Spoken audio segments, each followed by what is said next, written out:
Okay, thank you everybody. Welcome members of the public, welcome councillors, welcome staff. I would like to acknowledge the traditional custodians of this land where we are meeting today, the Wiradjuri people, and pay my respects to their elders, both past, present and emerging. I inform those in attendance at this meeting that the meeting is being webcast, and those in attendance should refrain from making any defamatory statements concerning any person, councillor or employee, and refrain from discussing any of those matters subject to closed council proceedings as indicated in clause 14.1 of the Code of Meeting Practice. I notice that all councillors are present, so there's no apologies. Declarations of interest. Mr Mayor, just on the apologies, I note that the General Manager is not here. I understand why he wasn't at the previous extraordinary council meeting, but he's not here at this meeting. Yeah, I'm sorry, the General Manager is an apology, yes. But I was wondering if, I also note that he was at the finance meeting at 4 o'clock, so he has a personal matter, so he is an apology. I'll move the apology, Mayor. Thank you. Thanks, Councillor McAndrew. Have I got a seconder? Thank you.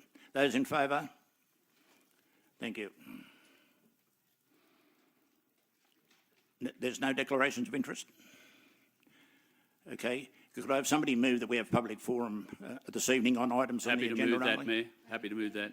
Thank you. So I take that public forum on only items on the agenda. Only items on the agenda, okay, yes. Thank you. I note that Mr Rich Evans wants to speak on 6.2 on the agenda. Thank you. Mr Evans.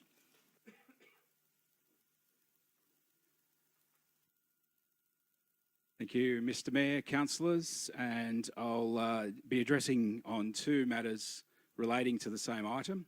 Firstly, I'll put on my Ironfest President hat and just speak to Ironfest and the funding before you this evening. So Ironfest has enjoyed a very long history here in Lithgow, 21 years this year, which is a feat for any arts and cultural festival anywhere, but for one on the wrong side of the mountains from the vast opportunity of the Sydney Basin and day trippers and visitors, it's something to be very proud of. And that's largely down to a great relationship between Ironfest and Council and everybody that's been involved with it over 21 years. Prior to the bushfires in 2019, we'd approached Destination New South Wales looking to try and get some funding to increase Ironfest and continue to grow it as a tourism attraction to the Lithgow region. At that time, we were told that there would be some funding potentially available for 2019, and we should put some submissions together, which we did do. Then, unfortunately, the end of December, some things came through and the whole world changed, basically. Unfortunately, that's really left Ironfest in a pretty sore and sorry state, in that one of the main things that people do is catch the train to come to Ironfest, and at this point in time, they'll be catching buses, not trains, so that's something that we are addressing. Council staff have been great at helping us get through to Transport New South Wales and hopefully resolve that problem.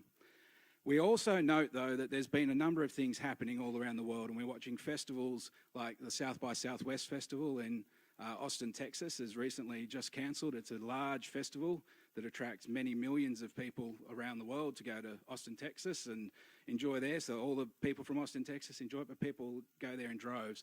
They cancelled because of the coronavirus. So this is an issue that we're looking at as a local festival, wondering how this is going to affect us. When we reached out to Minister Toole and said we were really keen to try and find a way to ensure that Ironfest could continue to enjoy a long history in Lithgow, we've invested heavily into the festival over the last few years to try and build it up so that we do have a truly world-class festival. And I think anybody that's been would agree that we are at that stage. Ironfest continues to get national and international attention through the media every year that it's on. It draws a lot of visitors to the region. But not only that, there's been a number of people that have been loyal Ironfest supporters for many years that now call Lithgow home. They've sold up in Sydney and they've now come and chosen to live here in Lithgow. So as an advertisement for the region, I feel that Ironfest has been a really good one.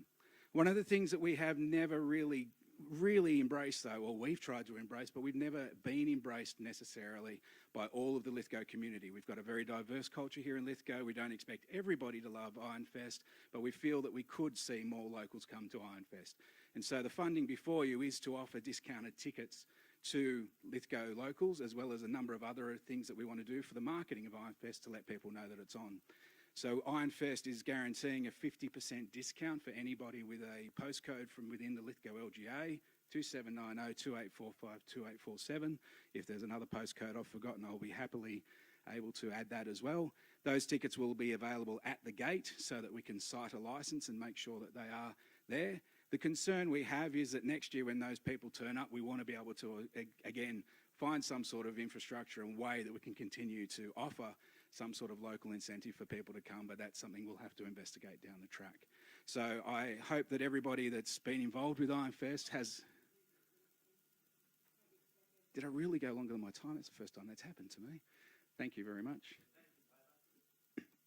So we're very excited about Ironfest this year. We are going ahead at this stage without any change. We hope that you'll see fit to endorse this funding tonight so that we can offer this incentive to locals, and we can also ensure that we can bring as many people up and over the mountain as possible to enjoy this great region. So that's with my Ironfest hat on. Do I need to get another extension, or can I just change hats and talk about the other event now? Cool. We'll do this. So the other event that I'm here to talk about is the When the Smoke Clears in Portland. So this event is on in 2 weeks' time. It's on the 28th of March. We had been given the idea that there would be some funding forthcoming for this event, and it's now 2 weeks away. So we've gone ahead and started planning the event without committing ourselves too far, so that if the funding wasn't successful, we could still execute some form of event. But obviously the event that you can plan with this level of funding and the one you can plan with this level of funding are very different. At this stage, we've got a huge amount of support from the local community. It's shaping up to be a fantastic event. There's a whole range of community members that are being involved in the planning of this event. It's not just being run by myself. The Portland Community Group are spearheading that event, and the foundations are offering up the silos and everything to be a great backdrop, which once again will hopefully be one of those postcard perfect shots to go out and say that Lithgow is a region that is one of the best in the Central West for putting on events. So again, I hope that you see fit that that event is worthy of this particular type of funding, and both of these events will give back to the community, not just in the social framework, but we're also using local people for all the services. The local businesses that are getting involved in both Ironfest and When the Smoke Clears has been phenomenal. We feel that these are great investments to get a little bit more bang for the buck. So both of them around the same idea, and I hope that that gets up tonight. Thank you very much.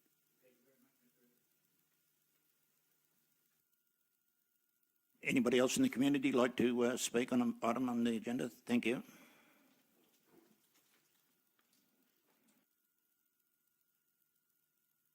Yeah, good evening all. Lee Wiggins, representing Lithgow Show Society.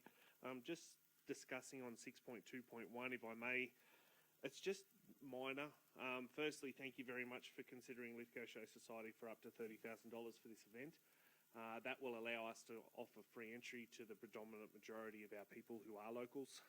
So we'll be putting hopefully free entry up for 2790 postcodes.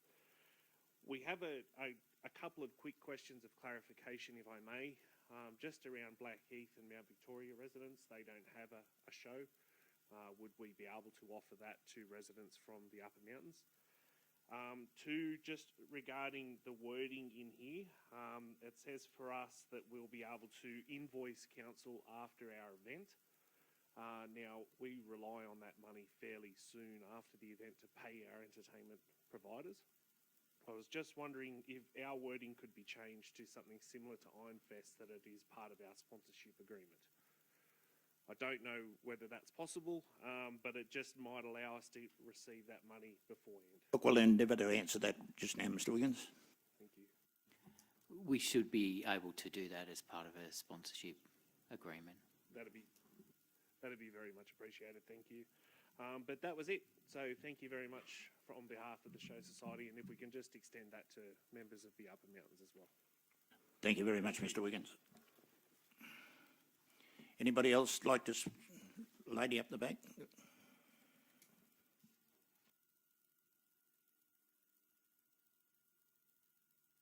Thank you. My name's Gay Mason, and I want to speak about 6.2.1 as well.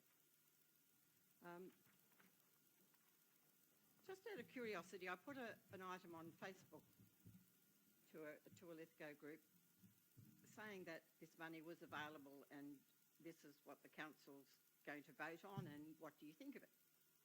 And the replies were quite interesting, not necessarily helpful, but one of the first things was, why are we having parties? Why are we getting subsidies for the show and Ironfest? Because they're nothing to do with the fires. And I understand that it's for community resilience and healing, but a lot of people out there don't. And I think that's perhaps a message you need to get through. We need tourism, but who wants to come when the roads are so terrible and there's so many empty shops? And that's just a comment. Over the last few years, I've been very supportive of council, but boy, you're copping a beating at the moment from so many people, which is quite sad. What happened to the last lot of money? Now, I know because I had the minutes from the last meeting that what you're planning on spending it on, but that obviously hasn't got out to a lot of the wider community too. They want to know why we haven't had an event in Lithgow to thank the fireys yet, and could some of the money go on that? They want the wash from the hillsides cleaned up and dangerous trees removed so that people don't have to pay for it themselves. And they all want a rate reduction. I mean, everybody wants a rate reduction, but let's face it, that amount of money is not going to give much of a rate reduction to anybody if we spend it over everybody. Personally, I would like to see some tree planting on the hillsides. I think one of the things that would help people to recover is if we can actually do something. It's possibly a bit early, but we've had rain. There is recovery happening, and I think it would be great if some of the money could go towards that. I think you get a lot of volunteers from the community to help with planting. And another comment, if we're going to have parties, whatever they were called, gatherings for the Wolgan Valley was mentioned, and I think Little Hartley. Caperty Valley didn't get mentioned, and they were affected by the fires for a long time and probably should be included too. With the drought gatherings, there was one down in the valley, there was one out at Hampton, and there were a number of them. A lot of people commented that the catering was all done from outside of town. And if we're going to have parties, can we please get it catered locally? So it was interesting. Interesting that quite a lot of people wanted to have some say. There were a lot of unhelpful comments too, but anyway, I'll leave that with you. Thank you. Anybody else? Lady with the pink scarf. Thompson, councillors and staff. My name is Jan Saundercock and I live at 174 Inch Street, Lithgow. My home is on the corner of Burton Street and the access to my garage is on Burton Street. Thank you for the opportunity to speak about the Farmers Creek Shared Pathway works. I'd like to thank councillors who replied to my emails or took time out to meet and discuss the concerns of myself and the residents in Burton Street. I note the 2 letters are attached to the agenda expressing our concerns. The major concern is for the safety of cyclists and pedestrians who use the pathway, due to the very restricted line of sight by the driver of the motor vehicle reversing across the pathway. In several cases, the visibility is nil. Burton Street is a quiet street, home to a few senior citizens and families with small children. The chance of accidents occurring is unacceptable. It appears from the report presented tonight that a second proposal for the shared pathway, not mentioned in the letter to residents, is being considered. This proposal is the provision of a marked on-road lane in Burton Street, which will extend to Inch Street between Burton Street and Saywall Park, removing on-street parking for all residents, which apparently it doesn't. While it is stated that Burton Street is reasonably wide and could accommodate a marked on-road cycle lane as an alternative to a shared pathway, can the same be applied to Inch Street between the railway bridges and Bells Road if this second proposal is chosen and progresses as per the maps on page 115 and 116 of the Farmers Creek Precinct Master Plan? While it may be deemed okay for 5 households in Burton Street to be inconvenienced. The next stage would inconvenience many more households and several businesses and greatly increase the risk of accidents to cyclists. Decisions on this section of the Farmers Creek shared pathway should not be made in isolation from the next section of master plan works, and I encourage you to reconsider this option. The current shared pathway from Geordie Street crossing to Tank Street works very well, as it is on public land and meanders alongside the creek and through parkland. There are options in the master plan to continue this type of pathway. While the costs may be higher, the result will be a pathway that can be enjoyed by both walkers and cyclists, tourists and residents, without the dangers that we have alerted Council to if this option is chosen. Thank you. Anybody else? Hi, I'm Leanne Walding and I live down in Burton Street, right down the far end where the bridge is actually proposed on the creek. My concerns are there after we had the bushfires and of course we have had a drought, we got rain, and I've got photos just to demonstrate the width of the creek potential just from a very minor storm that we actually had during that period of time. It widens quite out there, and when it verges on the State Mine Creek as it comes down, it pushes back. And it's going to push back into that particular area where it's been designated where you want to put the footbridge. The idea of the bridge, where we've seen them along all the other walkways where they are now in cycleways, they are over a canal. This is open creek bed that you're talking about here. And in the photos, you'll see the erosion that's actually occurred just from the quick stream of water that went down. I've lived in the street for over 50 years and I've seen the potential of that street at that point. It's quite scary. It'll come up equivalent to number 10 and number 7 Burton Street, right up to there, the water, the width. And as you are aware, the houses on the other side have been removed because they were in the floodplain area. That's why they've been removed, to push the creek back. Another concern that I've raised with Council in regard to communication that I've had directly is the boundary line of my particular property and where the bridge may be focused. It could appear that it's on my land, given it's an old deed title that says to the creek bed, which has a lot of litigation and things around that over the years since the early 1900s, and how that information changes around the 100 or 30.48 metre level. The concern around that area is the speed of the water as well. We missed a couple of shots of big trees coming down just in a matter of an hour or two. But I've got photos here that I'd like to share with you, just to have a look at the stages it went through over 2 hours.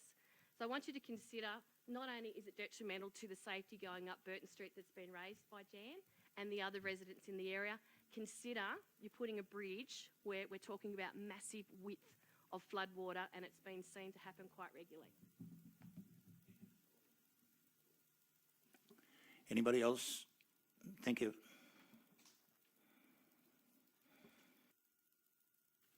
Again, thank you, Council. My name's Eric Marnie, 17 Berry Street, Vale-Clued.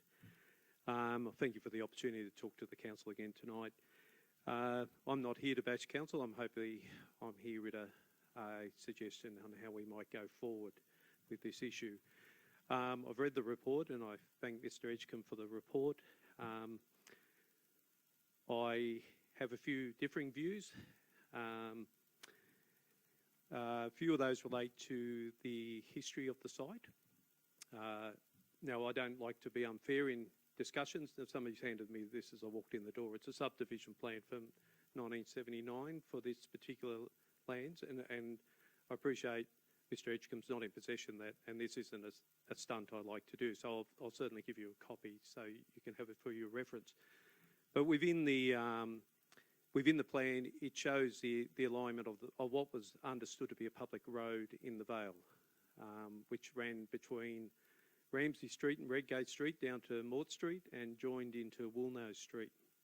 Now, growing up as a kid, the people I would be turning to about who knew what roads were where was the Milko and the postman. Over the weekend, I've had a conversation with the 1963 postie who explained how he would visit various ladies for various treats, as in cakes and biscuits, and would end up going across this bridge to join Ramsay and Redgate Street and proceed on his run.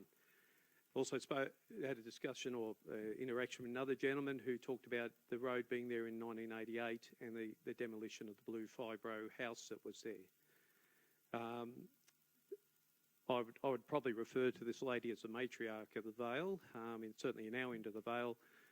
She assisted with the subdivision at that point, and I've only just got this today. It was just handed to me as I went in the door, but it's a legacy issue that certainly Council and certainly Mr Edgecombe has a significant task to unravel, is the leftover remnants of lands that mining leases were on. It's quite commonplace. Doctor's Gap is a prime example of this, where properties sit across each other, or multiple properties sit on a property, or a public road sits on a private property. It happens in Chifley Road. There's historic sections of road that are sitting clearly within private land. There's sections of power poles, public power poles and streetlights are in private land. It's an unfortunate legacy. And the development of the Vale of Clwyd fell into a natural watercourse. And that was in response to the way that these areas unfolded. I also heard a comment that it's partly consequential for the landholders that they chose to live at the bottom of the mountain. Now, the only point I'd make on that is that the foundation people of Lithgow all chose to live at the bottom of the mountain. The community of Oakey Park chose to live at the bottom of the mountain and mined Oakey Park. The people in State Mine, the largest mine in New South Wales, chose to live at...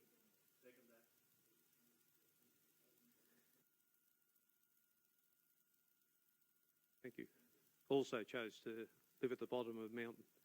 For the Vale of Clwyd, when I bought this property, I tend not to stalk people on Facebook. I stalk them on Ancestry.com because I'm interested in the history of the people.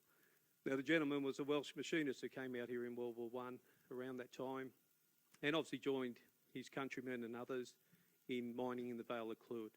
So those people chose again to live at the bottom of the mountain, and the old weatherboards are from that era. And so it's not necessarily a thing of choice. It's what makes our town what it is. The other point I just wanted to make was there's an unfortunate omission. It may have not been picked up, but there are council assets that directly discharge into this drainage line. There's a drainage easement that runs between number 19 and 21, which captures 2 drainage pits, which drain about 12,000 square metres of residential land, as well as the road, but also drain most of the southeastern slopes into this people's property. They're the end recipients of a cumulative impact of a large creek system that extends up into Clarence and up to the Chifley Road.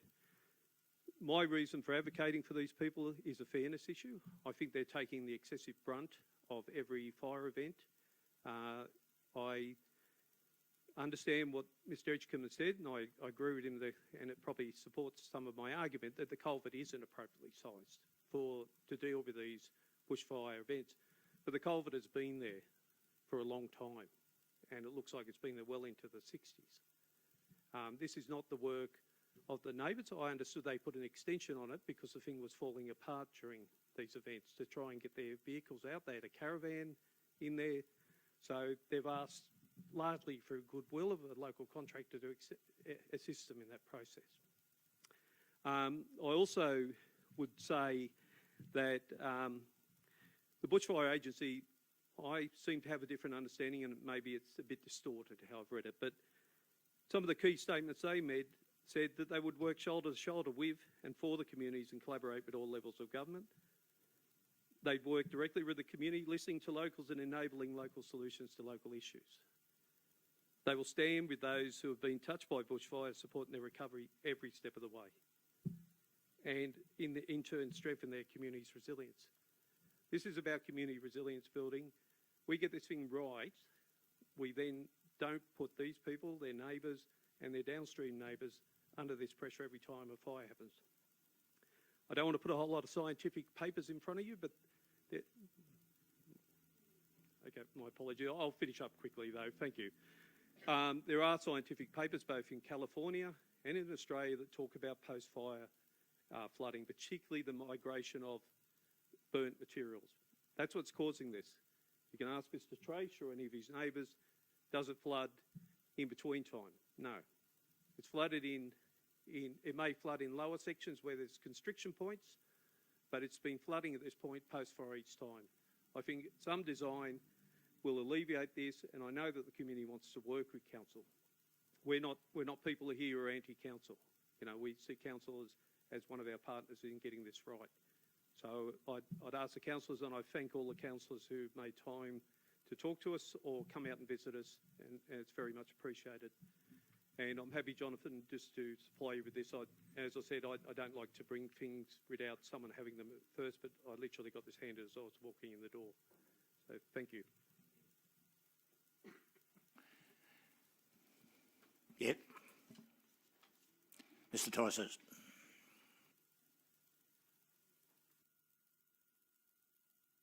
Thank you, Mayor and councillors. Martin Ticehurst.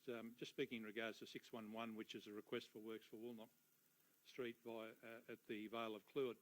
I just wanted to remind the council that back in after the 2013 bushfires, there was a large number of floods up in the Vale of Clewett that impacted on, in particular, Redgate Street and Ramsey Street in the back of the houses onto Hartley Valley Road.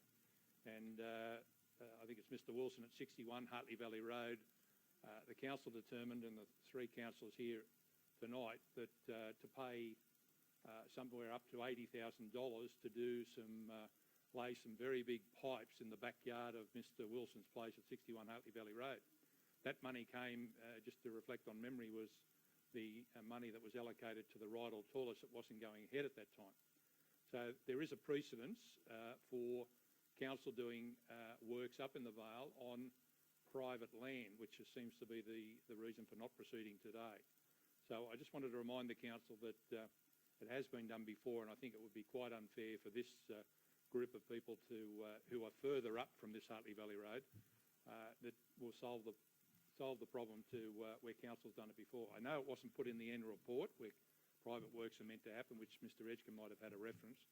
But clearly it's been done before on private land up to $80,000, and I think it might be appropriate for council to consider that. Thank you.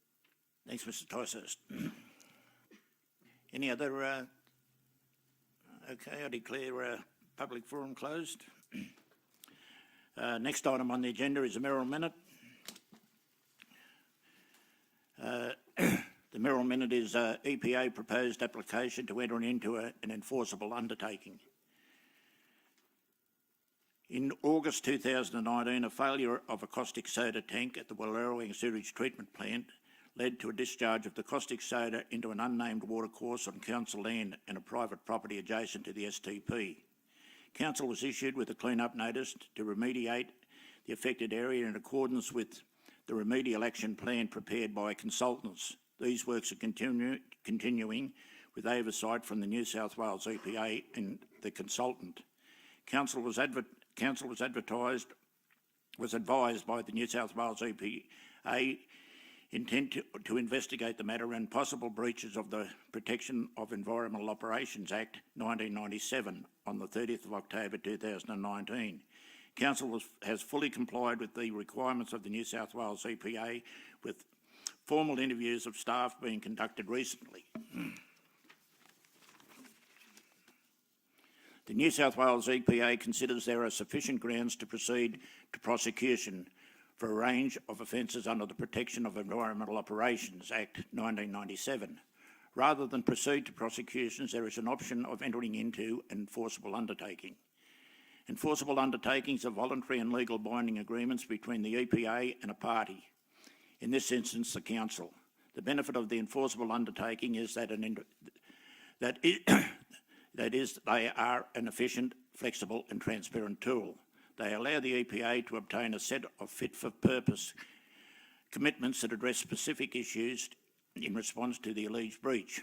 Enforceable undertakings are more seriously regulated, a regulatory response than issuing a penalty notice, but less serious than prosecution.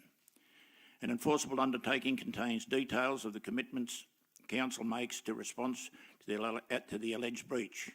The onus is on council to submit an application to the EPA proposing an enforceable undertaking.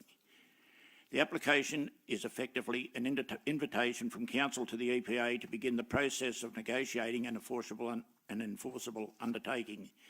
The EPA is far more likely to enter into an enforceable undertaking when the party to the enforceable undertaking takes responsibility for their actions, responsibility for the pollution incident, and admit to any wrongful acts, omissions or conduct. An enforceable undertaking forms part of council's compliance history. A copy of all enforceable undertakings are published on the EPA's public register. The EPA also issues a media release publicising the details of each finalised enforceable undertaking. Recommendation is council submit an application to enter into an enforceable undertaking and seek to commence negotiations with New South Wales Environmental Protection Authority without delay. I so move. Any commentary? I shall put that then. Those in favour? Oh, I don't need a seconder. It's a mere minute.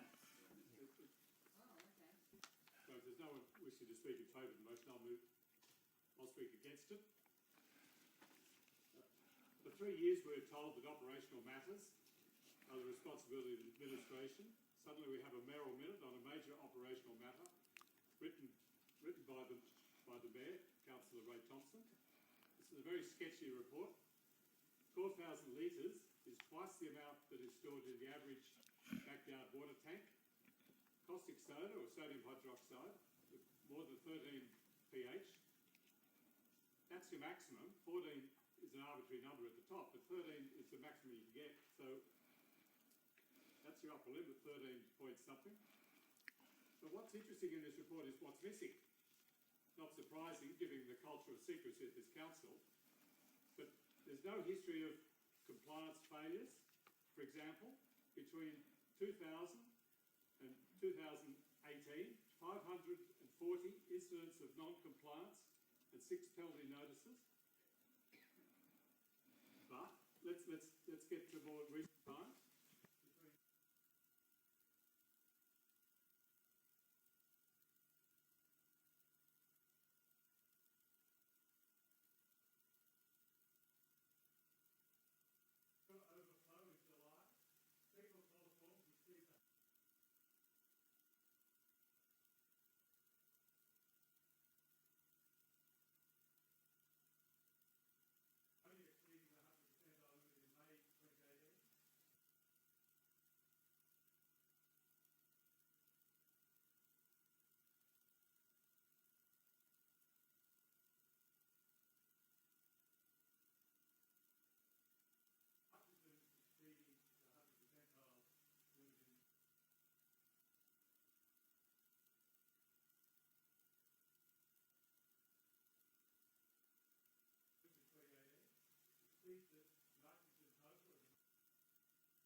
Councillor, the Merrill Minute speaks about 2019, not about 2007, not about 2008. It's about 2019.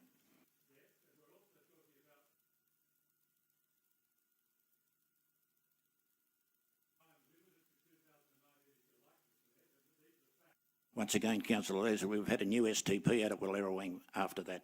Thank you.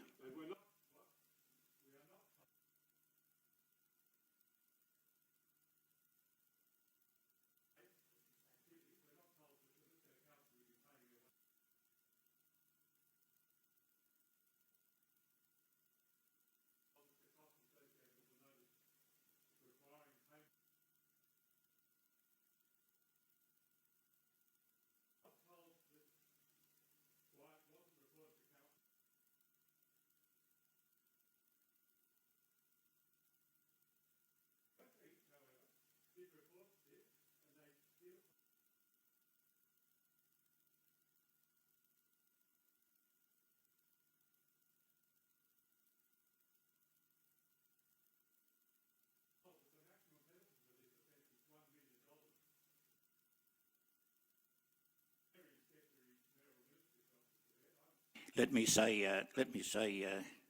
Councillor, that it was reported to the Operations Committee, and those people that are at the Operations Committee would testify that that did happen, and that it was reported to the Operations Committee.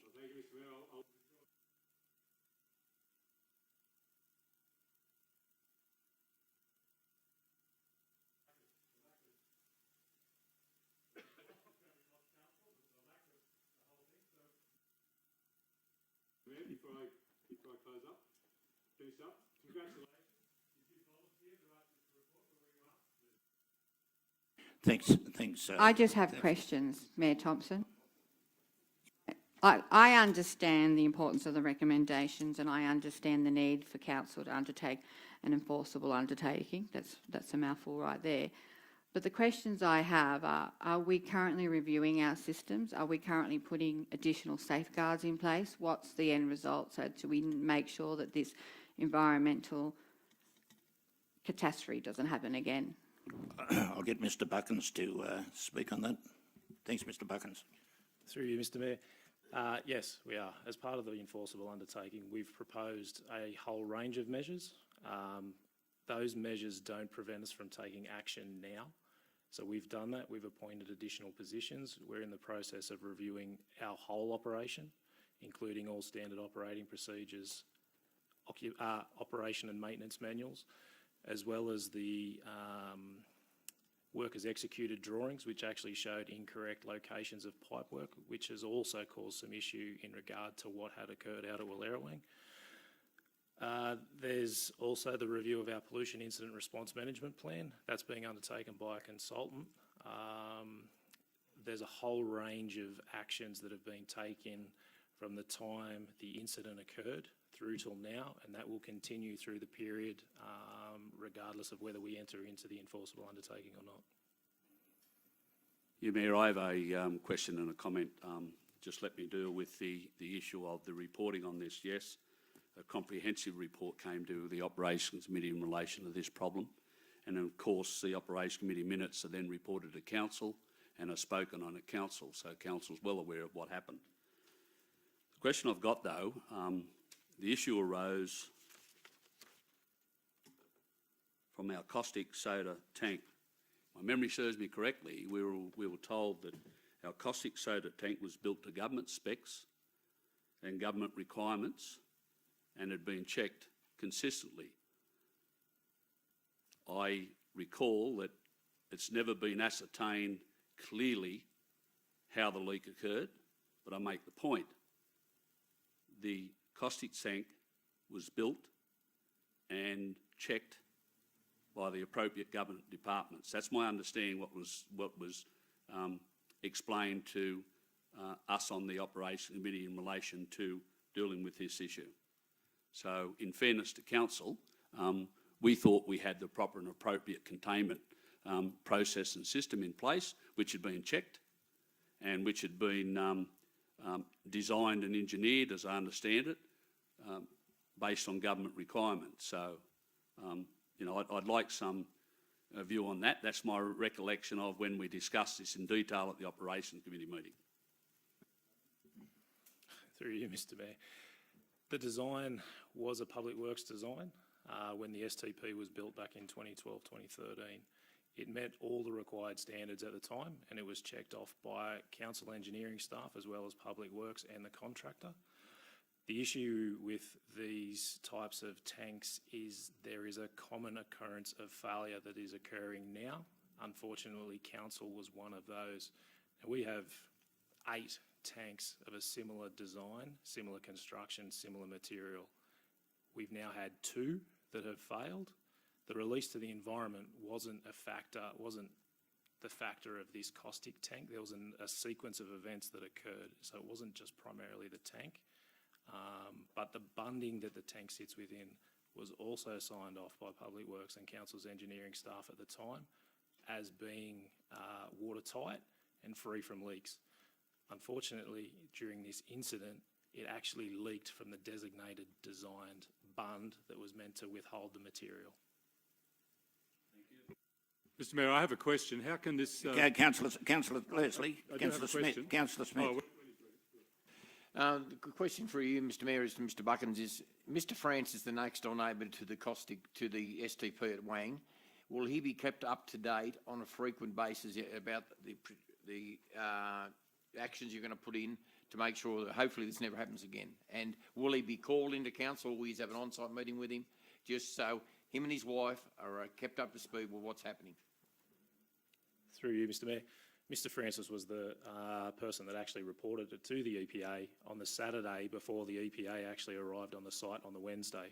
At that point, we were not aware that there had been a spill of the caustic to that land. From the day that we were advised, we've been in communication with Mr. Francis, the neighbouring property owner, around the clean-up actions, the ongoing, and then how we need to remediate the land going forward. So I've had lengthy conversations with him last week around access to the land, rehabilitation, and the final finish of that section of the land. Bearing in mind that it is only a very small amount, the boundary fence doesn't actually sit on the boundary alignment, and what he assumed was part of his land is actually part of the Lithgow Council's land and the STP site. But regardless, we'll rehabilitate it in consultation with him. And that is a specific requirement of the EPA as well. Mr. Mayor, I've got a question. How can this be self-reporting when the EPA were there the day before? Mr. Buckins. Through you, Mr. Mayor, the self-report only occurred as a means to get a self-report number for the other agencies. The EPA actually reported it to us on the Wednesday afternoon. We'd met with the EPA on site on the Wednesday afternoon to go through the matter.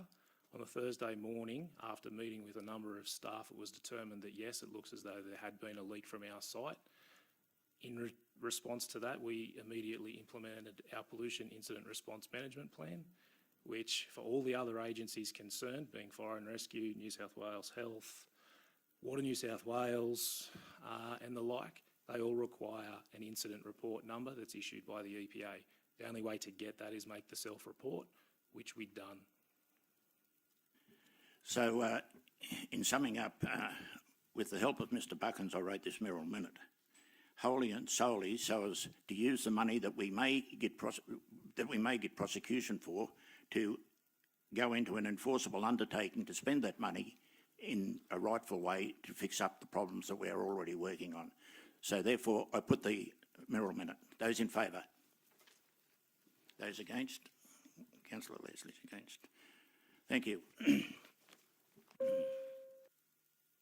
Mayor Thompson, I'd like to move the next item with some amendments, I'll please. second that, thank you. I'll see what your amendments are, Councillor Coleman.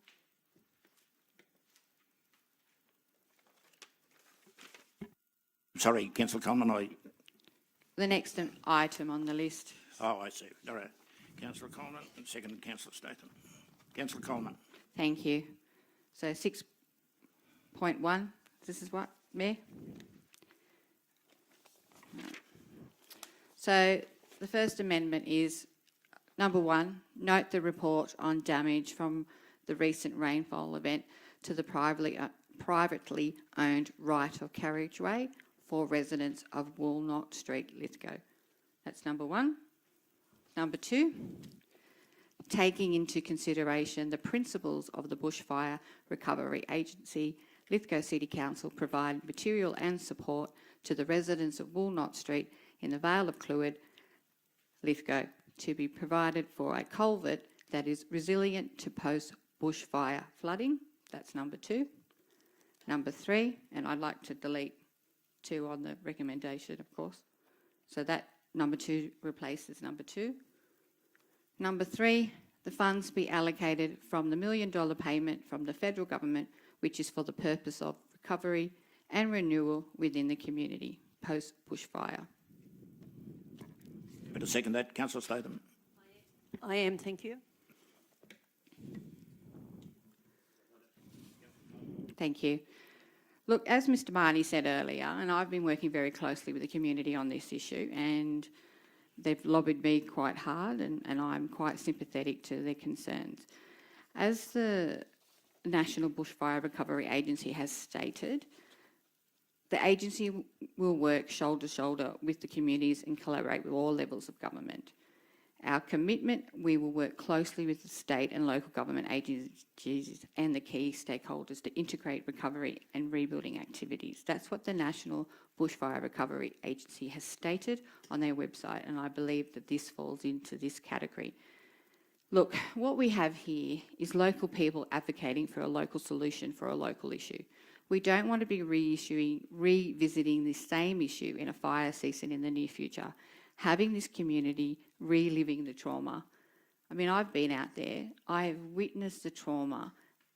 You know, they are absolutely beside themselves. We have an obligation to help these people. And as Mr Tysus relayed earlier, back in 2015, Lithgow City Council approved public funding to be spent on private land in regards to 61 Hartley Valley Road. And the previous councillor, Councillor Inzatari, in his nomination mentioned, although it seems that the responsibility control be laid of the property to the property holder, we have a moral obligation. We have an opportunity to help these people. And that's what it's about. That's about ensuring that these people get the support they need in regards to post-fire, bushfire flooding. Thank you, Mayor Thompson. I think this is going to be something quite difficult for councillors all to vote on. However, the precedent has been set. I spent many hours in Mrs Mayer's home, as you would recall, probably Mayor Thompson and Councillor McAndrew, and I don't think it was 2015, it may have been, but anyway, on 2 years in a row, Mrs Mayer's family were distraught, and Mr Wilson's. I spent many hours in their homes and helped clean up after a flood. These people are genuine. I believe that council should go ahead and see fit to do whatever is proposed to help these people.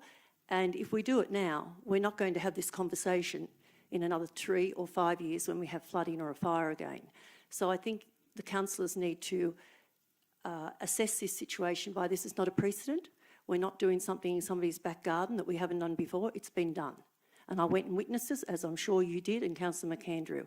When we saw those massive pipes put in the back, I thought it was Mrs Mayer's home. It could have been, Mr Tyshurst said it was Mr Wilson's home. I did not think it was Mr Wilson's home, however, I could be wrong. But at the end of the day, we have to fix the problem. We don't have to, but I see it as something that there is funding available, and I think the funding for this is something worthwhile. We're going to be spending up to $50,000 on parties and goodwill things and feel-good things. What are the people going to do? They're not going to get anything out of it, the people that live in the Vale of Clwyd. They probably won't even go to any of those functions. So I feel that it's an honourable thing to do and a goodwill thing to do for Lithgow City Council. Mayor, I support the proposition and put forward by Councillor Coleman. I'd like to add a further point, but I just want to explain. There is 3 points. You'd have to add a fourth. Yeah, I'm trying to. It's not on our. If we could get it up there, it would help. Look, as you know, Mayor, yourself, Councillor Smith, and myself went and had a look at the site, and it was raining at that time as well, and it made me realise that we've got stormwater issues in our community, more specifically in Lithgow, because we live in a valley. And I had a good look there that day, and I asked myself the question, well, do we only deal with storm water when it gets to the centre of Lithgow, or should we be dealing with it at the source? In my view, we should be dealing with it at the source, because at the end of the day, it all comes into the middle of Lithgow, no matter where it comes from. It's my own personal view that creek, that watercourse, in my view, is either our responsibility or Water New South Wales. I don't know. I'll stand to be directed by the appropriate staff. But I'm also a believer in fixing things at the source. And when you look at where that water came from up further into the gully, my third point, I'd like council to engage with the owners of property above Walnose Street regarding stormwater retardation and mitigation to try and stop it at the source. I'm happy to accept that as a number 3. Okay, and I agree entirely with what's being proposed, but I'm looking to the future as well. Their water, at any given time, any large storm, the water just absolutely pours down through there. If what I understand is being proposed by Councillor Coleman, the culvert will be widened and the water will get away quicker. Well, it may do, but then again, it may get away quicker and just cause more issues downstream as well. So I think it's important that we engage in this instance with the property owners above Walnose Street and look at whether we've got ways of, as I said, of retarding or mitigating the amount of water that comes down into that creek. And I think as time goes on, we're going to have a good look at all of our creeks that feed into our major watercourses, Farmers Creek and the like, within the city of Lithgow. So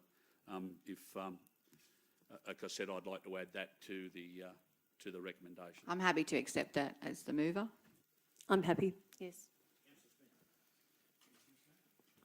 I'd like to add one more point if Councillor Coleman and Councillor Statham will accept it. I'd like to see the creek from where the bridge currently is to be cleaned out properly and on both sides to where it is now. And the work done is, I didn't realise how big of a drama this is till we went out and had a look. I feel for this family. We need to fix it up in the best way possible. I know that Councillor Mr Tyser said earlier that it has been done before. This is a goodwill gesture from our councillor to this family, and I hope it gets over the line because it's a nightmare for this family. And I was out there last week in the rain with the Mayor and Councillor McAndrew, and we need to do something and do it now. I'm happy to accept that as a 4. Thank you. Councillor Statham? Yeah. Sorry. Yep. Happy to accept. Councillor Ring. I've got to ask a question for you, Mayor Thompson, to the administration. From my reading of the literature on the fire funding, is that allocation of this money to this project would not be acceptable, and in a audit trail we could be questioned. I support assisting the family, but I don't believe that this is the right bucket of money to do so. And in talking about, sorry, if I can get an answer on that first, I'd appreciate that. Through you, Mr Mayor. My suggestion would be if council were to resolve to use the bushfire recovery funding for this purpose, we would need to seek advice from the Office of Local Government and or the National Disaster Relief Agency as to whether it would be eligible. From it is correct, there is minimal guidance on the use of the grant.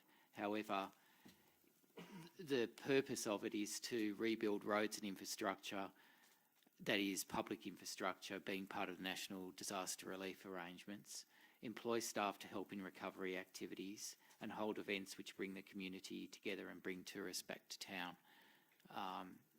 So we need to seek advice on that. We need to put forward a program of works by early April on the $1 million and the extra $416,000 that's been approved. In addition, there's also council would need to consider Section 356 of the Local Government Act, which applies for private works on private, which could be for private gain. Look, if the government comes back and says we can use the funds from the bushfire, I have no problem with it. In terms of Section 356, it does concern me. It limits what we can do. It does not restrict us spending money on private property. On our community plan, the current plan on page 44, there's an outcome, NE 1.2, the implementation of total water cycle management practices with measurable actions identified as, I'm only reading out now the two relevant ones, development of a flood strategy for the Vale of Kloof Creek. Channel improvement of the Vale of Kloof Creek is undertaken in line with the long-term voluntary acquisition program. I believe that doing work here on this land, assisting these landowners, is consistent with that outcome in the community plan and would be acceptable in a works program in the new the new financial year when we do the planning. I would imagine by the time we get the fund, if the federal government says yes, you can do it, by the time we get it, we can incorporate that into our works program. So that covers Section 3 of Section 356, which is notifying the public. That would cover that so that we are actually then working in accordance with the Act and not breaching the Act. So as long as we get the concurrence of the government, it's included in the works program, then I have no problem with it. If we can't spend it, then we still need to look at including it in next year's works program and finding an alternate source of funding. So whether or not Councillor Coleman would like to add another point which allows for the option, if you just listen first, Councillor Coleman, if the federal government comes back and says we cannot spend the money, then this has to come back to council. By putting in, allowing it to come from an alternate source of funding would save it coming back to council. Mr Mayor? I've got to agree with Councillor Coleman in not accepting that suggestion because this motion stands on its own merits. And all over, and should the council decide to ask the Office of Local Government for advice on this matter, I would recommend that they also point out that all over Dargan and Clarence, bushfire money is being spent on private land chopping down trees. I suspect some trees are being chopped down that shouldn't be, but nonetheless, it's being spent on private land. And the council's own report clearly states that to this effect, council is bound to ensure that any publicly funded works is in the best interest of the community as a whole. Well, I think that's true. Section 8A of the Local Government Act. And if a council is to perform work on private property, it must either charge applicable costs or resolve a reduction or waiving of costs in an open meeting. This is an open meeting. And so that follows. So we've got it right. And the last point I'd make is we don't know, this council does not know what, despite the recommendation that was put to us, we don't know what the criteria for the bushfire recovery grants is because we weren't given that in our attachments. All we've got in the attachments was a rainfall scenario. So Councillor Coleman's motion and Councillor Statham's motion is ideal. It's good. It covers everything, and it covers the Act as such. And should you decide to go to the Local Government Act, well, you have a precedent right across our local government area in regards to a different issue, but nonetheless, action and work being taken on private land. Yeah, look, I've listened intently into the debate, and I do take on board what Mr Tice has said, that going back some time ago that we did, after many times that either was Mrs May's or Mr Wilson's place got flooded, we eventually acted and fixed that problem up. The way that I feel here is that why should we wait again and let this house keep getting flooded until such times as we got to say, yes, let's fix it. I fully agree that we should move and get this place fixed up because it's only going to keep coming back to council until such times as we fix it. So I believe that we should do it. Anyway, anybody else want to speak on it? right to reply, Councillor? Could we just add that point 5, please, about cleaning the creek as well? Yeah. Oh, sorry. Can we add that point? The creek down by the bridge be cleaned out on both sides. The creek be cleaned up to get rid of the debris and any trees that are in the road, any good flood mitigation. That's what we need. Now, look, when I made that statement, I know that funds have got to come from somewhere to fix this. I understand that. But with our capital works, maybe we can find some way, because I'd rather get this fixed before it floods again. I really would. Right to reply, Mayor Thompson?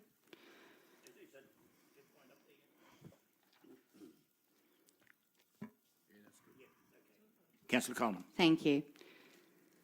What is being suggested delivers on an important outcome that the National Bushfire Recovery Agency seeks to achieve. We're working shoulder and shoulder with our communities to achieve this. Now, this family have been dealing with this issue since the Gosford fire hit their back fence, their back door. The land behind their property is no longer water resilient. It cannot absorb any more water because the top of the land is burnt, there's ash, there's burnt trees, they've had difficulties for months, and we've had rain and storms upon storms, and they're reliving this trauma over and over and over again. This is why I've been so outspoken about this topic. As for the funding, I believe that the National Bushfire funding can be used for this. As Mr Gurney said, there's minimal guidelines. As Councillor Leslie said, it's not attached to the attachments. So I believe we can take the money out of the bushfire funding. We need to get this done so that this family does not keep reliving this trauma upon trauma upon trauma. Councillor Coleman. Okay, I shall put that then. Those in favour? Carried unanimous. Thank you. I'll move the next item. Next item. I was in first, I think. No, I got it, Mayor. Of course. Yep.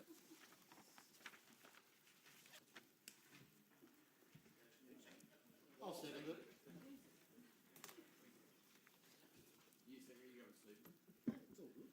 Mayor, I support what's been proposed for a number of reasons. I'll need to quote from the report. But firstly, let me say that I agree with Mrs Mason. This wording has never been explained properly. Same as the drought funding. You can recall the debate we had over the drought funding. And I recall, I think, the local federal member admitting that it could have been done better. So there is confusion about what's available, what's it's meant to be spent on, how it should be spent and the like. But council can only deal with what we're given in relation to the guidelines from government in relation to the spending of the monies. But I want to touch on the report, and it's important. Phase 1 funding, and I quote, Phase 1 funding is meant to be quick and flexible in order to meet the immediate recovery needs of local communities. Councils are asked to undertake activities in 2 categories: economic recovery, events or initiatives to support local business and industry recover, and there's a number of those within the proposed items, and community resilience, events or initiatives to support community recovery and wellbeing. And importantly as well, application of the fund are open until 31st of March 2020. Council we're asked to complete the funded projects by the 30th of June 2020. Not a fairly tight timeline. So that's why it's important that we adopt tonight projects that are what some people have said before, a shovel ready and are ready to move on pretty quickly. And it goes on further to say, the guidelines, if you can understand them, I quote, the guidelines also state that councils are encouraged to partner with business chambers in delivering local initiatives. The extension or leveraging of existing initiatives and events is supported. And I look at the show, I look at Ironfest as 2 of those events that are ongoing and should be supported. So, Mayor, I'm happy to support the 7 points put forward. I think it's a fair allocation based on what council is told in relation to how we have to spend the money that's being put forward.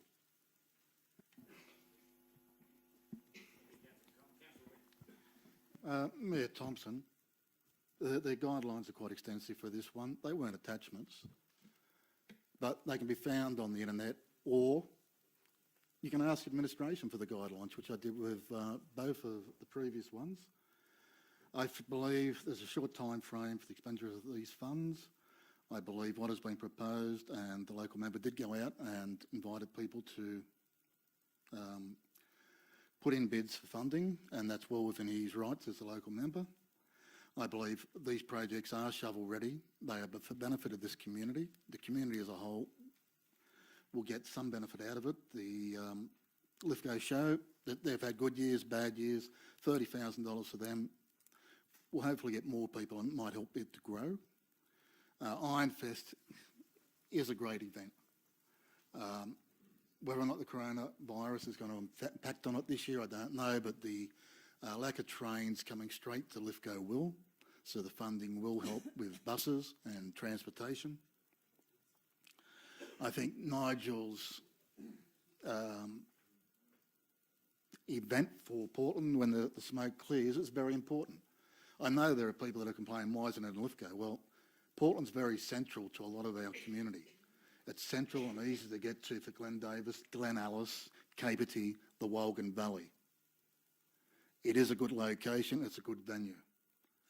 I also understand that Council's planning a street parade sometime in May. That will happen. But I believe it well worth the support. And the Bushfire Expo, 50,000 for that means we'll get a good one. So I believe that it is well worth supporting this. There's been a lot of thought put into it. And 250,000 is not a lot of money. And I saw some of the comments on Gay's post on Facebook, and a lot of the people wanted to spend the money on, they can't. We can't spend it on roads, we can't spend it on this. There are constraints. I believe this is a good outcome for the community. Mayor Thompson, if I can get a seconder, I would like to amend a couple of points, mainly that Lithgow Show and Ironfest allow all Lithgow local government area residents or ratepayers free entry, not half price for Ironfest and not just 27. I'm not sure what Lee Wiggins, but I know he didn't mention all the postcodes. I think we should, at our local government area postcodes. And I think I would like to amend that having the Bushfire Expo, we've been to how many meetings? Probably 20. I don't know that a Bushfire Expo right now, I think the horse is bolted. I think we should spend that on something wiser. Now, we've got in here Clarence, Dargan and Wolgan. You know, what about Willerowang, Lidsdale, Marangaroo, Hartley, Dark Corner, you know, Glen Alice, Glen Davis, Capity, Cullumbullen? I mean, you know, it wasn't just, God love them, Clarence, Dargan and Wolgan. We have got people from right through our LGA. So I'm proposing that the $15,000 that was originally just for 0.6, I'm proposing that 0.5 Bushfire Expo, which I don't know who that's going to benefit after all our wonderful services have briefed us on many, many occasions.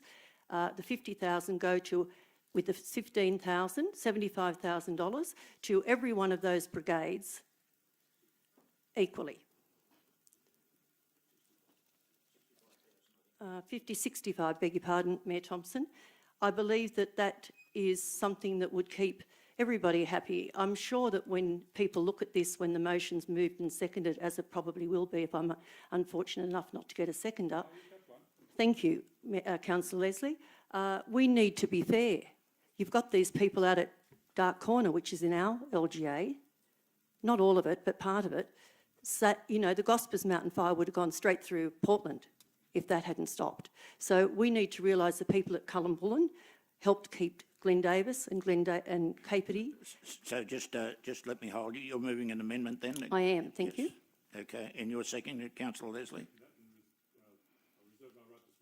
Yes, you certainly have. Go ahead, Councillor Statham.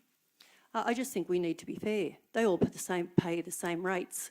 Why are we just, we've all been to Clarence Dargan and Walgan.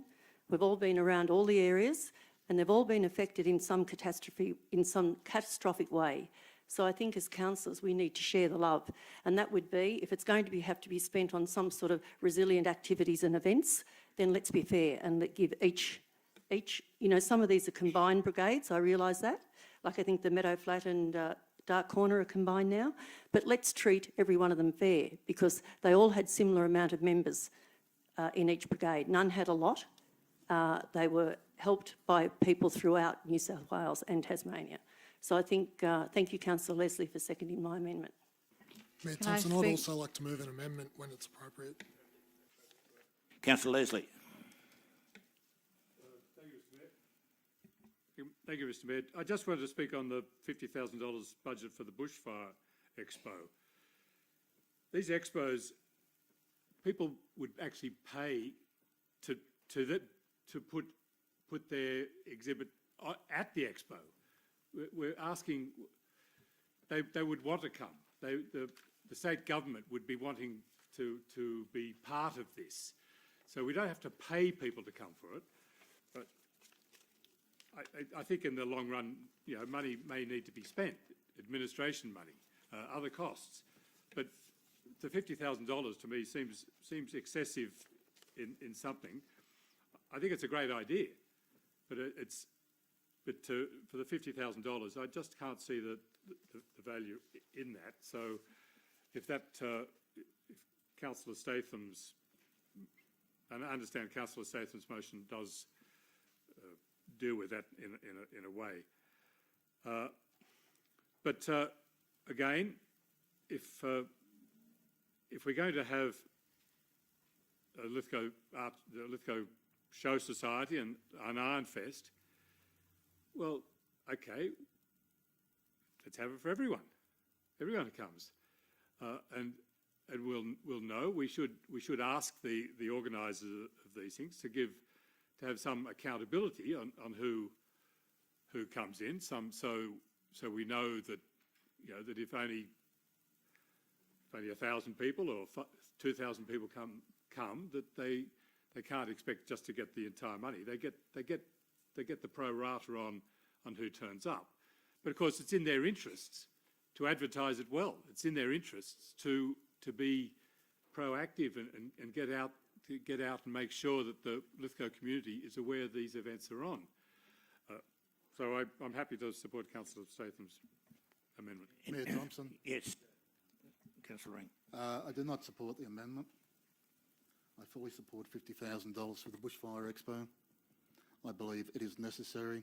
There will be people that we will need to get to Bushfire Expo who will be experts or specialists in their field.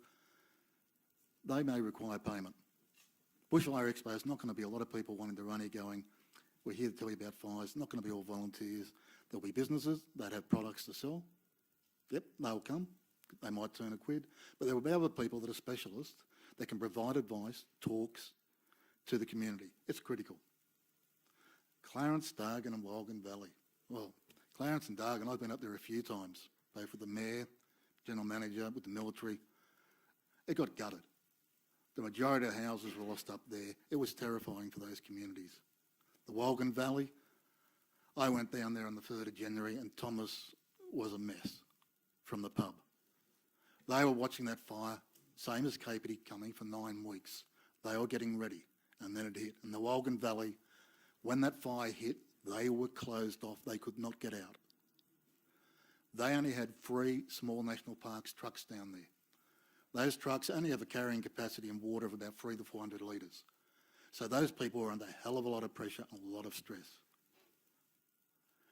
They deserve the support that's offered in this. There are children in those groups that have been traumatised by the fires, older people who are traumatised, who are still suffering now because of the bureaucratic bullshit that they have to go through to get support. They need the support that's there. As for handing $75,000 or $65,000 for the fire brigades, I'm sorry, but that comedian raised over $50 million for the Rural Fire Service Association, which has to be spent on the Rural Fire Service. They don't need any extra money. Our community needs assistance. As for the Lithgow show and Ironfest, they do a bloody good job of promoting their events. I believe what's been offered is fair. What's being asked is unreasonable. Thank you. Anybody else like to speak against the amendment? I'd like to speak, but I'd like to speak against it. And Thank you. Councillor Coleman. so let's just have a look at this. Firstly, Lithgow Show Society, we had a gentleman speak earlier about a sponsorship agreement. I think that needs to be noted, that they actually wanted a sponsorship agreement, not free gate entry. So that needs to be taken on board. As for the Bushfire Expo, yep, that's my baby, and I pushed hard for that, and I think that's got value, and I think it needs to be there. What we should be having a conversation about, and it's not here, is the fact that this is phase one, and the criteria, to me, disappoints me. The conversation we should be having with the state government and giving them feedback is that we actually need money for water infrastructure damaged in the local bushfires. That's the conversation I'd like to have. The fact is that, 125,000 could be allocated to economic recovery, but we should be able to have the opportunity to allocate 125,000 to the purpose of water infrastructure. But we can't do that. And that's the conversation we need to have, and that's the feedback we need to provide back to the state government. I'm hoping that we'll get an opportunity to provide feedback to the state government, and hopefully there'll be a phase two. So, yes, I'm speaking it against the amendment, but only on the basis that that's the conversation I want to start. Mayor, could I just get clarification before Councillor Goodwin puts forward his the second amendment? I understood what the amendment from Councillor Statham and Councillor Leslie was, that we removed the 50 and the 15, 50 from the Bushfire Expo, the 15 from the Clarence Dargan Walden Valley Community Resilient Events, and paid across all of our different local RFS teams. That's what I thought she was putting forward. Well, that's not the way it's written, Mayor. And also there should be several other brigades added to that as well. So that needs to be clear. There should be Marangaroo, Hartley, Capertee, Cullambullen.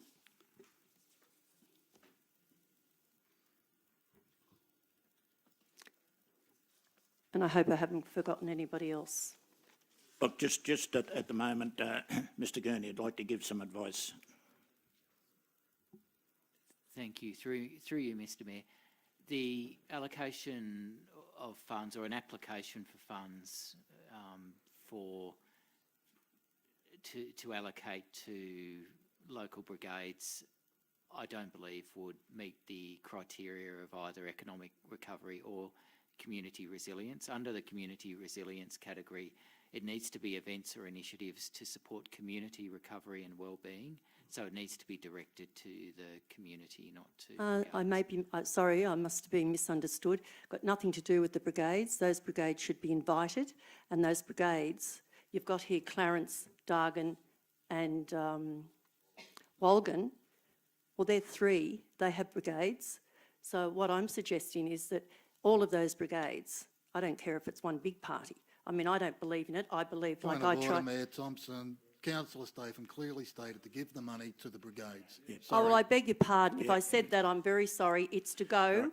in here, it says to go to... Councillor McCann, to ask for clarification. We're just getting that clarification, so if we could just wait until we get that clarification. And I believe Mr. Gurney just gave that clarification, so, yeah. Now, also, I'll accept now your clarification, Councillor Statham. What did the council staff, when they did point 5, Clarence, Dargan and Walgan Valley, could you please reiterate in council terminology what that money, what those 3 areas were going to receive? It says $15,000, so what was that for, please? Mr. McGrath. Thanks, Mr. Mayor. That amount of money was nominated as a reasonable sum to go to those communities and ask them what did they need or what did they want in terms of building their resilience. So we weren't going to go there with any concrete proposals. We were going to ask the community. I would like my motion to say to ask the other communities. A lot of those people, like people out on Cherry Tree Hill, for instance, they've lost their houses, their sheds, their homes, and it's in Lithgow local government area and we've never heard about it. And you know, we've got Dark Corner, we've got, not Cherry Tree Hill, Mrs Martin's property and Mrs Neves' property, they are in our LGA, excuse me. I went and visited them and I went to the Dark Corner brigade and watched what they did out there on our LGA land. So if it's good enough to go Clarence, Dargan and Walgan Valley, fantastic. But it's good enough for them, it's good enough for all of those rest of those areas to go and see what they need as well. Okay. Righto. Councillor Goodsall. I'm speaking against the Councillor Statham's amendments. I think we have to have a little bit of gratitude that this money's been put forward, and I think the events that it's going to is going to make a significant difference. I support the expo, I support the half price. I don't know how that's going to be possibly governed by Lithgow Show and Ironfest. Possibly point 6 could have read community resilience events and activities take place in areas affected by bushfires, and leave out the names of the towns or else include them all. Any other commentary before I put the amendment? Okay, I shall put the amendment then. Those in favour of the amendment? Those against? I declare the amendment. Councillor Goodwin, you've got another amendment?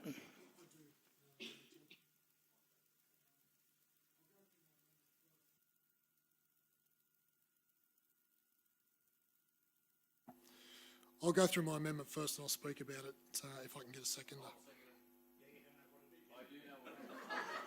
Of course. Okay, my amendment is point 1, Lithgow Show Society, $30,000 for discounted gate entry for local residents. Point 2, Ironfest, $30,000 for discounted gate entry for local residents.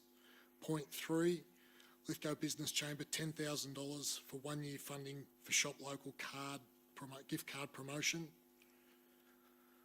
Point 4, Nigel Truslove, Portland community member, $20,000 contribution to the thank you breakfast and acknowledgement event for the RFS and emergency service workers at the foundations at Portland. Point 5, the Bushfire Expo, $50,000. Point 6, Clarence, Dargan and Walgan Valley community activity events, $20,000. And point 7, tourism marketing, $90,000 for a professional tourism campaign. Point 1, the $30,000 could be used to reduce the cost of the tickets for local residents who attend the event. By doing this, it allows the Lithgow Show Trust to still make money from the entry of the patrons. At a discounted entry fee, this situation will be far more beneficial than allow free entry for people. The money could have been used to attract more amusements or events. However, at this late stage, this is not possible. This way, the show is still making money on entry fees. This is very important, especially in small communities, that shows like this go ahead as it increases community morale. Discounted tickets has the potential to open it up to a larger portion of the community. My point 2, Ironfest. It's a privately organised event with some of the profits going to festival directors, etc. I fully support Ironfest, and in keeping in line with the Lithgow Show, $30,000 should be offered as discounted tickets for locals. People will still come to Lithgow for this event anyway, $75,000 or not. It's a privately organised event, privately organised for-profit event. Point 3. I'm aware that the Business Chamber has a proposal put forward to the cost of a shop local campaign to the value of $10,000. This is the amount that the Chamber should be awarded for the promotion. The amount, point 4, the amount should remain the same, however, should be open to all emergency services who wish to go, not just for the RFS. As we all acknowledge the RFS are doing tremendous work during the fires, so did all emergency services, and they all should be acknowledged. Point 5 is left the same, it's self-explanatory. Point 6 has mentioned 3 important communities, Clarence, Dargan and Mulgan Valley. An increase of $5,000 to bring the total to $20,000 for these very hard-hit communities is a sufficient amount to run a well-organised event for these communities. And point 7, and I believe the most important point for our LGA, $90,000 for a professional, well-run tourism advertisement campaign to attract people to our LGA. This would benefit all businesses in the entire area for years. We need to attract people to our area and to spend their money. We need to embrace tourism and professionally market our beautiful area. We have a chance now to do it right. I liken it to the saying from the Bible, give a man a fish and you'll feed him for a day. Teach a man to fish and you'll feed him for a lifetime.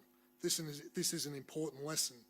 We can give money to businesses and they will have it for a short time, but if we run a well-presented professional tourism campaign, not just to Western Sydney, but to everywhere, we will see the economic benefit for years to come. Thank you. I'd like to thank Councillor Goodwin for his notice of motion or his amendment. He's done a good job in that, and I agree. We need to get people back here. We need to get them here desperately. And if we've got to spend $90,000 on tourism, I agree. Ironfest is a great event, but when I hear about the Ironfest and their buses from Mount Vic or Katoomba through to Lithgow, State Rail's paying for them. They're not paying for the buses. State Rail will be paying for any train to Katoomba to Lithgow. So that won't be a cost to the Ironfest committee. So let's not kid ourselves there. We're not here to prop up Ironfest in regards to paying for buses or out of state government. Well, this is state government money, but even so, the buses will be supplied. In regards to everywhere else, I think, I can't wait for the Portland event. I think it'll be great. I thoroughly support Councillor Coleman's Bushfire Expo, 50 grand. You know, I think it's going to be a good thing. The Lithgow show, they need some propping up, but I just believe that he's put a good proposal forward and we should support it. Mayor Thompson. Yeah. Would you like to speak? Yeah, I would, Mayor Thompson. I regrettably will not be supporting it. Yeah, and I'd like to speak again. With respect to Ironfest, I said about the buses, not the Ironfest people. And yes, there are buses organised by State Rail. Whether or not Ironfest then hire additional buses, that's up to them. Those buses might take them straight to the showgrounds, depending on the number of people. As for the payment of the directors, my understanding is it is a not-for-profit organisation. McGregor Ross owns the licence or the copyright to the event. That is then licensed or leased to the not-for-profit group, and the directors are not paid. The event in Portland, when the smoke clears, is for all emergency services. It's for everyone. And 90,000 is not going to buy us a lot. 40,000 is not going to buy us a lot with advertising. But the state government has committed $10 million for advertising, and there'll be more money coming to get people out into areas affected by bushfires. We need to ensure that our staff are pursuing every cent that we can get out of the government. And that's a lot more than $40,000 or $90,000. So on that basis, I won't be supporting the amendment. Yeah, look, I see the merit of the amendment, and I also thank Councillor Goodwin for putting a great deal of thought in it, but let me deal with it from the back, from the last going forward. The tourism market in the Western Sydney, we're already engaging with West Rock pretty substantially. We've got our that community group, focus group, that's looking at ways we engage better with Western Sydney.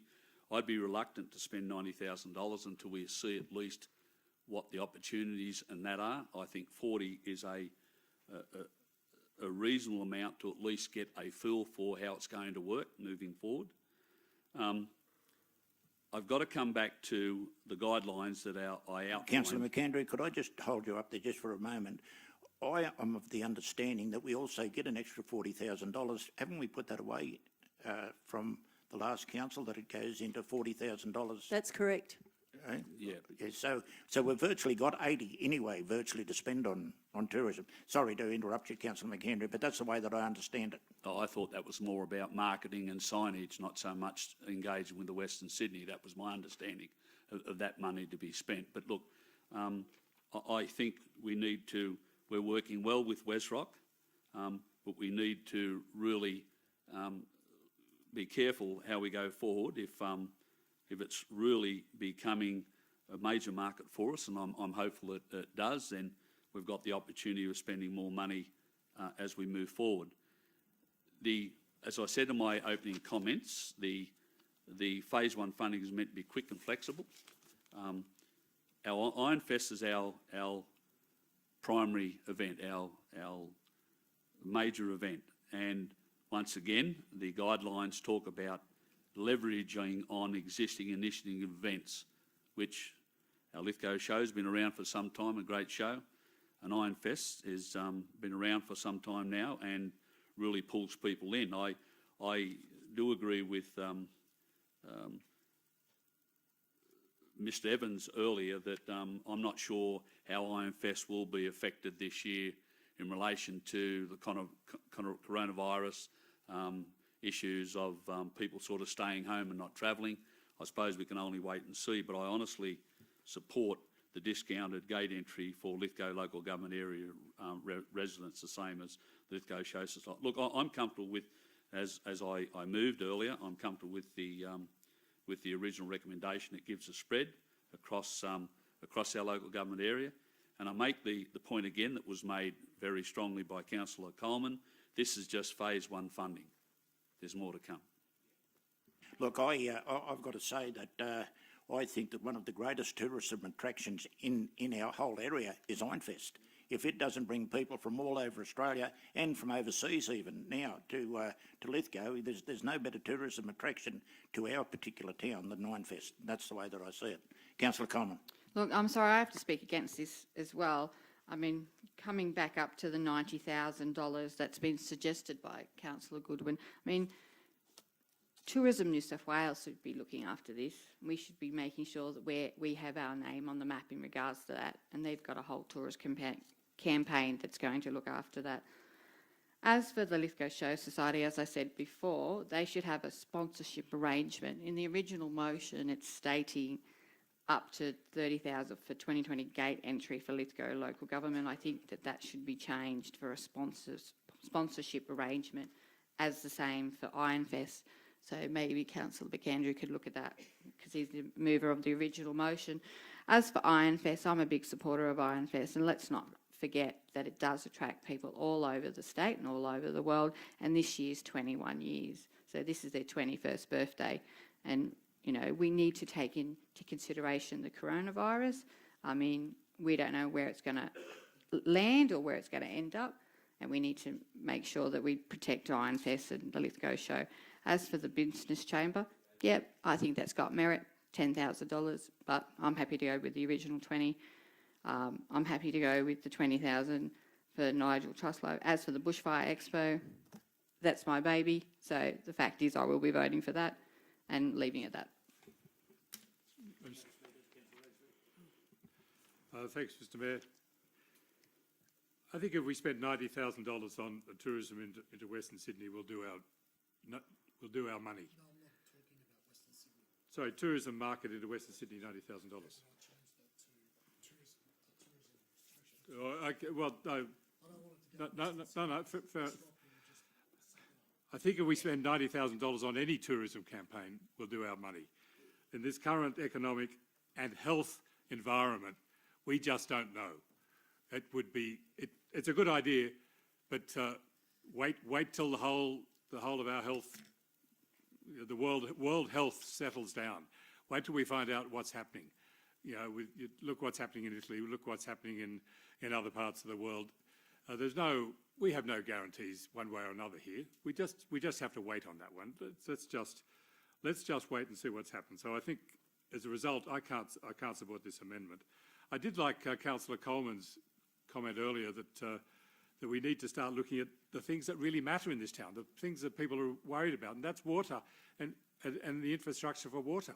We need to be considering these fundings to do it, and I hope that she would actually put up another foreshadowed amendment to that effect, which I'd be more than happy to support, that some section of this money be utilised to fix up the water infrastructure around here. We've got a problem in the future when the southern side of the Lithgow Valley, has a fire, and that's got to happen. I mean, at some point, when Bracey's look out and up there and up behind 4th Street, go up in some time in the next 5-10 years, who knows when. We want to have our water infrastructure in this town capable of being able to help the people who take water out of it and help the local residents who will be calling on it for their own protection.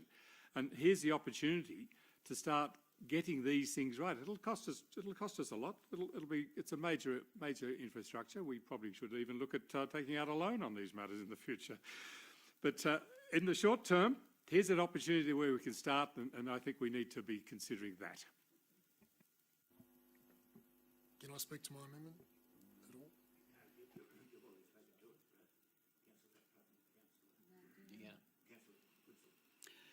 Yeah, I'm speaking against it too. I think that all these things have to be shovel-ready, done by the 30th of June.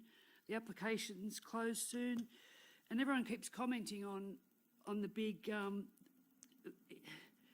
the positive impact that Ironfest has on our community. I think what better way to have it affect our community is to discount locals' admission fees into Ironfest so that they can participate. We have many underprivileged families, low SES in our community, and those families don't even get a look in sometimes. So I think it's a great initiative to spend that money there. Any other commentary? Nobody else? Okay, I shall put the amendment. Those in favour of the amendment? Those against? I declare it lost. Mayor, I don't know if there's an amendment or a foreshadowed motion, so I'll be guided by you. I'd actually like to see that we provide feedback to the state government in regards to phase 2. As I mentioned before, we need to look at water infrastructure. At this particular time, I believe that it's out of order because the guidelines are set here of what this money is to be used for. So therefore, putting up a motion about we can look at that at a later date or bring it back as a nom. I haven't got a problem with that, but I think it's out. I understand where you're coming from, Mayor Thompson, is that the criteria wasn't actually attached, and I take on board what Councillor Ring said before. We had an opportunity to look at it. Well, as a working mother, I don't always have the time, but yeah, I'll bring it back. I shall put that then. Mayor, can I just sorry, you've got the right to reply, Councillor McKendry. Brief right of reply based on some of the questions and comments put forward. I reiterate again that this is only phase 1 funding, so there's an opportunity in the future. There was talk about, when we talk about Lithgow Show Society and Ironfest, there was talk about gate entry just for 2790. Well, it won't be just for 2790. It's clear in the recommendation.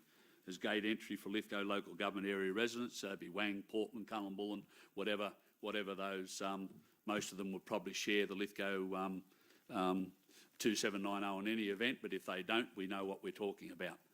And so I think that covers any concern that it's just and I do believe Dargan's even got a Mount Vic postcode, so yeah. So. Well, irrespective, we know what we're talking about. It's clear. It's not just Lithgow residents. It's Lithgow local government area residents for both Lithgow Show and for Ironfest. Look, as I said, we were never going to please everyone. There's very worthy applicants out there. There's very worthy causes in relation to the spending of the money. But once again, as we were with the drought funding, we're restricted to what we can and cannot do in relation to the spending of the money. And I think with respect, the staff have covered it as best they could based on the guidelines. Those in favour? Those against? 3 against. Councillor Smith. Call for a division, please. Oh, there's already a division. You've got the numbers.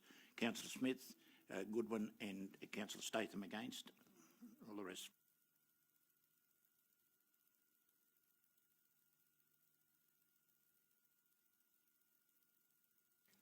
I'll move the next item on the agenda. Thank you. I'll second.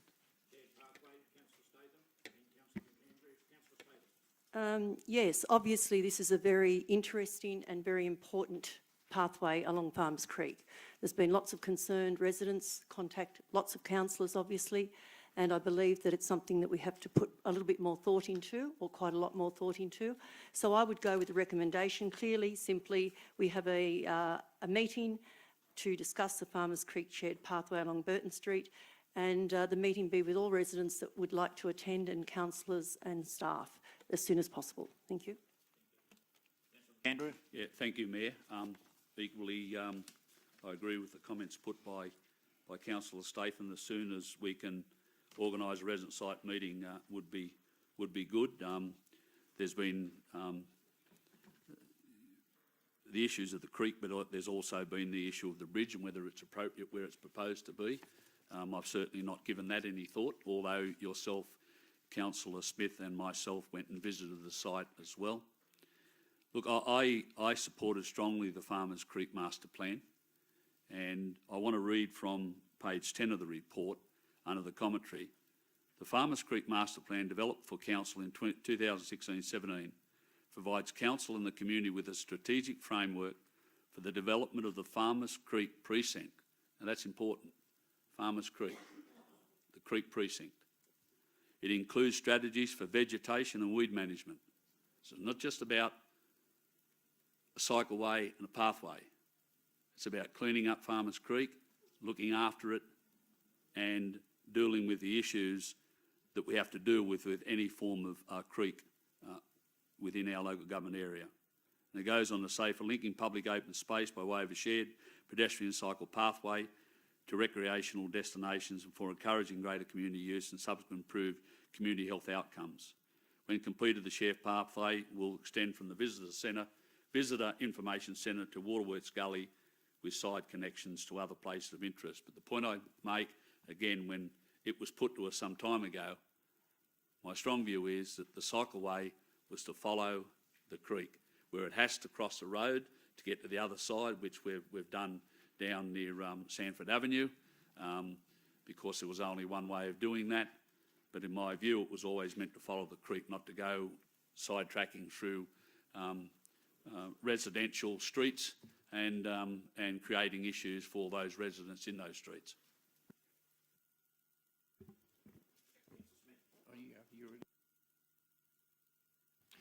I went out with Councillor McKenna and yourself, Mayor, and I'm the same opinion. I believe it should go along the side of the creek, especially on the Burton Street side of it. And I now fully support Mrs. Walding's statement today that I worry where that bridge is going to go. Having seen the water come up and lap their back door, it could be not a good scenario where the bridge is proposed to go. But as Councillor Statham said, we need an on-site meeting. Let's get it done. Let's move on. I just want to ask one question. When's the proposed work for this supposed to be finished, started, whatever? Certainly won't be started until after we have the on-site meeting, but Mr. Edgecombe.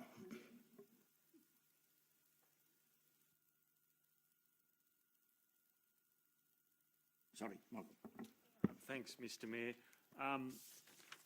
It's quite an extensive section, this next section. It runs from the Tank Street intersection all the way to this intersection, Burton Street and Inch Street. There's more than a financial year's worth of work in this, particularly if the route takes a creek route, strictly a creek route, which will cost more in design and construction. So if you look at the map, it is a major missing link in the Farmers Creek cycleway or shared pathway. So it's difficult to say, depending on the final design, how long it will take to actually complete that section. Any other commentary? Councillor Goodsall? Yeah. I think it's a fabulous initiative that goes all the way from the dump right out to Oakey Park, improving community health outcomes. There's a couple of things that really bothered me. Like everyone else, I went and had a really good look, and another one today. The restricted visibility, if that footpath was going to be built actually on the footpath for the residents reversing out of their driveways. There's an option in this plan to put the cycleway on the road, which then the residents lose their car parking outside their homes. And like Councillor McAndrew, I love the idea of it going past the creek and on the creek, but I think that's going to have a significant financial add to the budget. And can I just ask, through you, Mr. Mayor, to Mr. Edgecombe, if there's any other alternatives?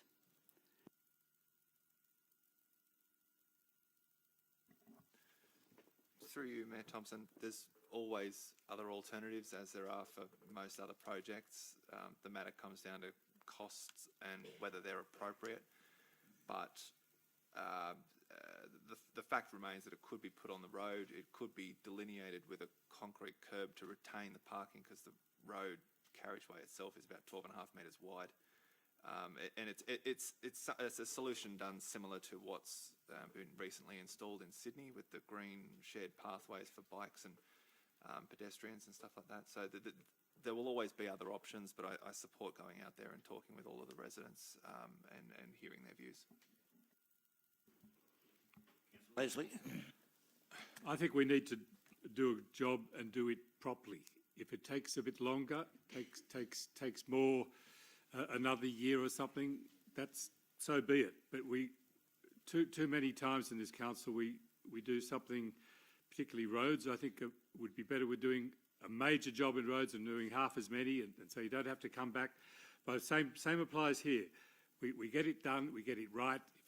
If it costs us another year, so be it. But at the same time, the next year round we can reapply for another grant. These grants coming for sort of public works and health works like this, they're available. They're not something that just happens once in a decade. They're often available. So I think we just have to do it. And like everyone else, I've also been down there. Okay, if there's no other discussion, Councillor Statham, sorry. Yes, Mayor Thompson. With the drought funding, there's more money coming forth with that, and also funding from state and federal with fire funding from the fires. Is there any way that we can try and source some of that funding to engage with more work in Farmers Creek area? That would be a way that we possibly could get it done sooner than later after the decision has been made. And a point of interest, it would be remiss of me if I did not notice that the petition in 2 areas have been redacted. Was this a not for publication petition? Through you, Mayor Thompson, please. That a petition was what? It's been redacted, as the other signature on the page 6th of February 2020, the meeting. Both those petitions, I believe, are public petitions and should not have been redacted at all whatsoever, unless they had not for publication on it. It's happened to me personally in this council, and the Judge Fagan has said it was illegal. So just for future reference, unless it says not for publication, no petition should be... Point of order, it can be redacted, and I believe the councillor is confusing what happened in the past. She's talking, I believe, about Scott Memorial Hall. It was redacted, and there was a reason for that, and it was supported in codes of conduct. That is a dead issue. It's not relevant to this. There are privacy concerns with any document sent to council. Absolutely incorrect. Look, I'll ask for a ruling from Mr. Gurney or Mr. McGrath.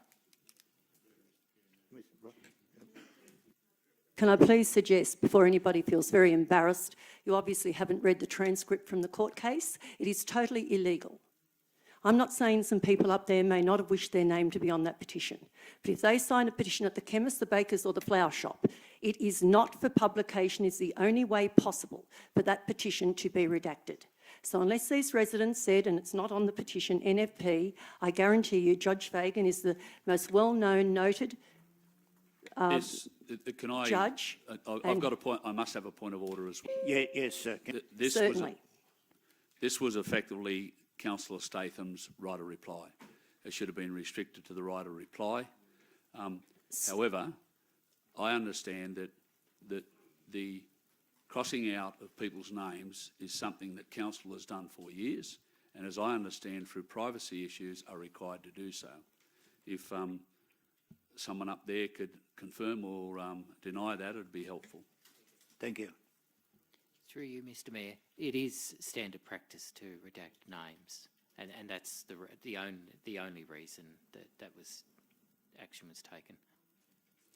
Thank May I you. suggest you read the transcript and you may change your mind? Councillor Statham, that's fine. Righto, that's the right reply. I shall put the motion. Those in favour? Carried unanimous. Move the next item. Second it.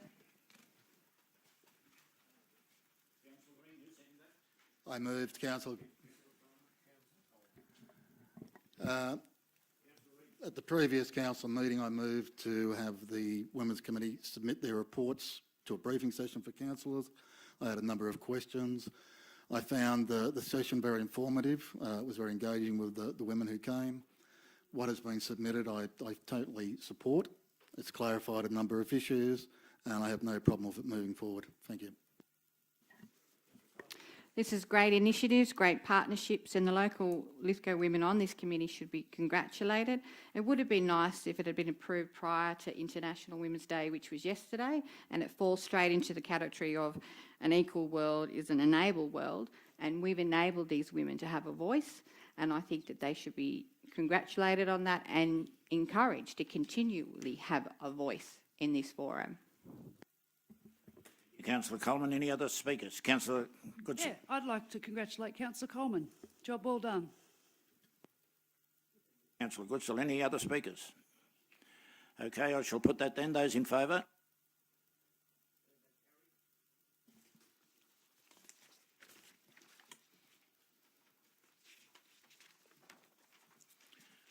I move to business of great urgency. There isn't any. I declare the meeting closed. Thank you for your attendance.